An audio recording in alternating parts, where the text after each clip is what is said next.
Feel good. I was very, very proud of our team in getting a 3 seed this year, and in many ways, I would say earning a 3rd seed this year after graduating everything we did last year is really a more impressive achievement, I guess I would say, than earning a 2 seed a year ago. And it's been certainly the regular season has had its challenges, had its ups and downs. We even experienced that this last weekend. But we are now in a place to go into postseason, earn a bye, which was one of our main goals for this year. And we kind of take it one step at a time. First was to make the tournament. Second was to be top 4 and get a bye. And they've achieved both of those. And the only goal they have left on their board to check off is to win the conference tournament. And we're still in the running to do that. So looking forward to this week. Obviously, the last 2 years, you guys have had the double bye to the semifinals. But how valuable is it just to get the one bye and avoid that first-round match? Well, it's great just in terms of rest and in terms of not having to play 4 matches in 4 days. I mean, it is anytime you have, well, really any team, but especially a team where you have a couple of older players. You know, in our case, Mal and Brooke, I think, are very glad that we have that bye. But I think it's just good for our team in general. But I'm not, you know, as much as everybody wants the double bye, there's always discussion with the coaches. Well, is it still bye really? Is it really good or not? Or is a single better? I don't know. That's something that we've experienced success with a double bye, and then 2 years ago, Ohio and NIU both had a double bye and proceeded to lose the first match they played. And so you just never know. But I am very thankful to get to the single bye and feel like we're in a good position going forward.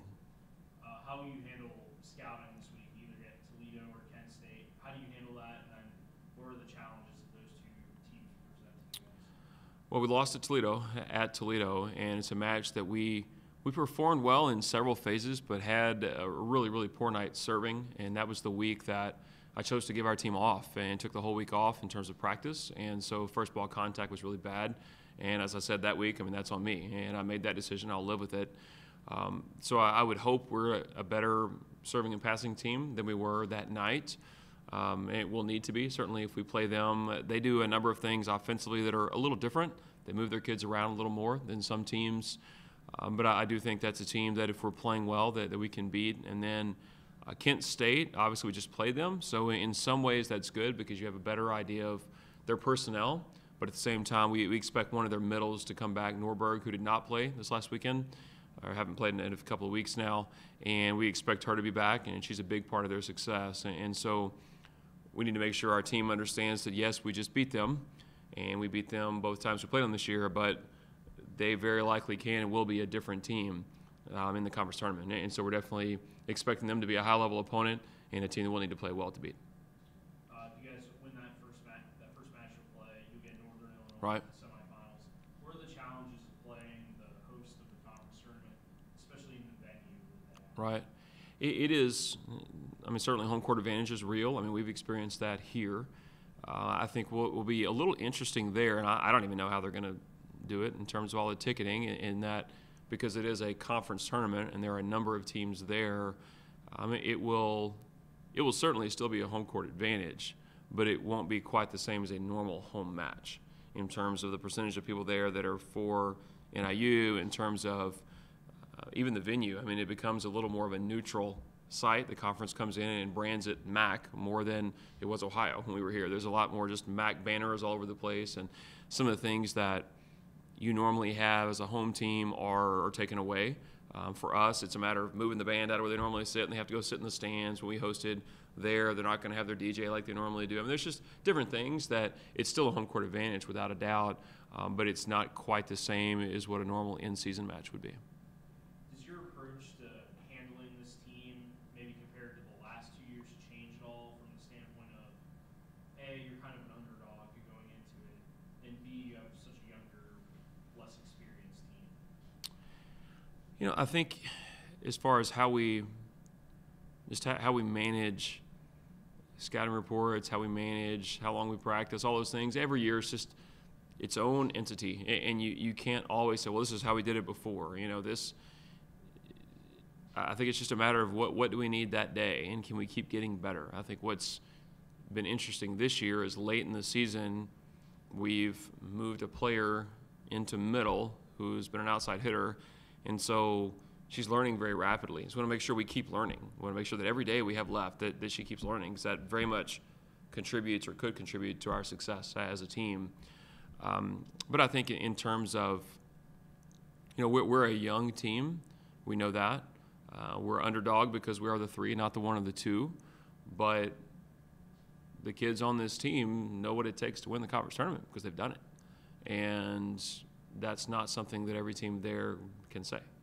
And so I think that is, even though we're young, we're postseason experienced.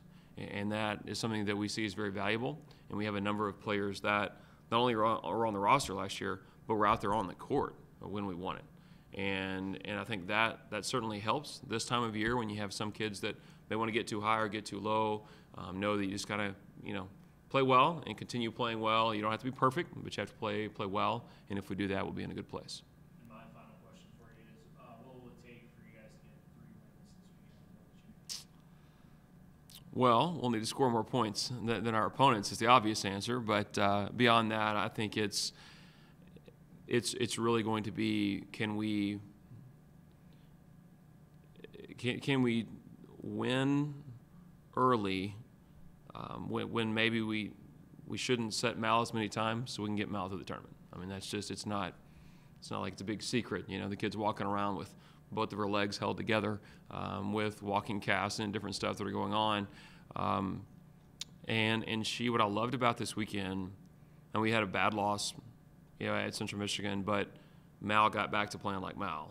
And the previous couple of weeks, because she's been so limited in practice, she only practices 1 day a week, she kind of started to lose some of her timing hitting, some of her timing in her movement and passing. And if you would have told me going into that game, all right, you must take the loss, but if you take the loss, you'll get Mal back to playing the way she was during her run of craziness, I would take that trade every time. And so in the 5th set, she had 9 kills Saturday night. That's absurd.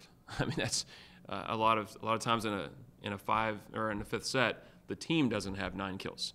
And she by herself had 9 kills. And so she's playing at a very high level. It's just a matter of we need to manage just her body. Is helping her get through that, finding a way to get Jamie some more swings in the back row so Mal's not taking as many swings, finding a way to get the ball to our middles, get to our opposites so she's not having to take unnecessary jumps. I mean, as an outside hitter, you're going to take a bunch anyway. But to me, that's a big piece. And then just making sure we take it one match at a time, and especially if something happens and someone gets upset on the other side of the draw or something like that, and our team's like, well, if we can get there, we're definitely going to beat them. You got to take it one match at a time. And I've seen too many times that teams in a tournament that maybe we were in, that we saw, they got all excited about something else happening, then they never were able to advance to the place where they thought they were going to get something different.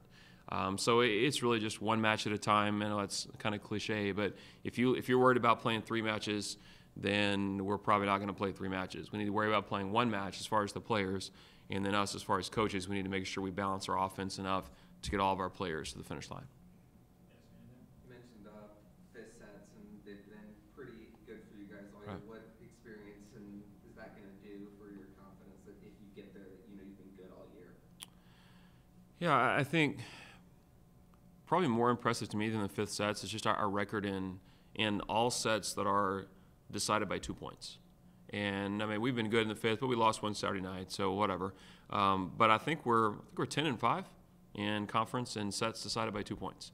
And that to me says a lot about our team, just not panicking, when maybe we're up and then we lose a lead or we're down, but we can still catch them. I can think of a number of occasions this year that we were down in a set, came back and won by 2, or we were down 1 set to 0 or down 2 sets to 1 and came back and won. And so there's just a sense of calm with our team that it's just, they don't tend to get just too worked up about those things. When things are not quite what they could be, they generally find a way to calmly get their way through it. It's not about going and we have to get a 6-point run right now. Oh my gosh, we're going to lose. It's all right.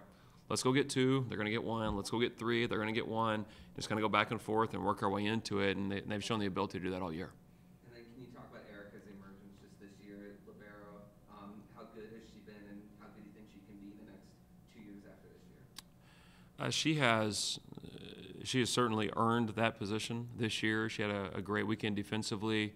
I think for her is just she needs to keep working on serve receive and just stay a little more relaxed. She's an incredible athlete, and sometimes she's more athletic in serve receive than we need her to be. Serve receive should be very explosive, followed by very calm. You should be very calm when the ball is contacting your arms, and sometimes she's still very athletic. She's still making big moves, and when she calms that down, then she'll go to another level. But certainly she's had a great year. I think this last weekend, 6.5 digs per set went, and at Kent State, she had 33 digs against Kent State, against who I believe is the best libero in the conference, in Challen Garrity. And so I think she's growing, she's improving, and as the serve receive gets to where it needs to be, she'll continue making those strides. What are you hoping to see individually from the tournament from Allie Lake and Brooke Campbell? Who again, I'm sorry? Allie Lake and Brooke Campbell. Okay. Allie Lake and Brooke Coleman are both important players for our team. Allie is someone who has had a very good year. She's hit over 300 for the year. She gets a number of swings, for us to balance out our offense. I think when she's playing well, when Steph's setting her well, it makes our offense much, much harder to defend, because she creates a great amount of distance between that ball and the ball that's on our left. So our offense is a lot wider in those situations. She'll be very important to our success, and she's someone who has shown the ability to play big in big moments. I think Brooke, probably the most important thing that Brooke will offer us this weekend is leadership. And she's someone who has been there. She's someone who has, like Mal, all of her career, every year she's either won a regular season championship or a conference championship or both. And that's a great deal of experience to offer to your teammates. And so I'm looking forward to seeing that from her, just a mature voice. And she's always been that for us, and we expect that to continue this weekend. Is there one player that you go, if she plays well, we will win this thing? I think there are a number of people that need to play well throughout the tournament. I don't think it's as simple as just if one kid is great. It's no secret. Our top three kids, Mal, Jamie, and Allie, I think they all need to play well, and they need to have a good tournament.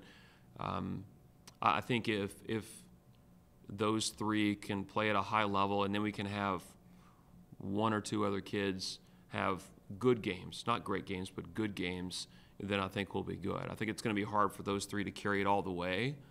But at the same time, I don't think that we need someone else to go and necessarily play the match of their life. They just need to be good, and at least be good. Let's take our middles. For example, if they're really, really good blockers this weekend, but they're not great offensively, that's okay.